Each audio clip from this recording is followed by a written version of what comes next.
In this video tutorial, I'm going to share to you on how you can easily find the Wi-Fi password on your Windows. So if you happen to forgot the Wi-Fi password, let's go quick into it. Go ahead in the Windows search bar and type Control Panel. Click on Control Panel under the best match. Now you need to view the control panel by category. So click on this drop down and choose category. Then here you'll find network and internet. Click on that. Here you'll find network and sharing center. Click on that. And here you'll find your Wi-Fi name, which is hyperlinked. Click on that. And here you'll find this window, which has these two buttons, details and wireless properties. Click on the wireless properties.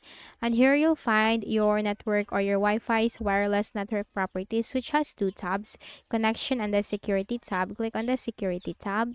Now here you'll find security type, encryption type, network security key. So the network security key, this is your Wi-Fi password. In order to view your Wi-Fi password, just simply check this box, show characters, and that will show you your Wi-Fi password. Then click on OK. Close this, and that's it.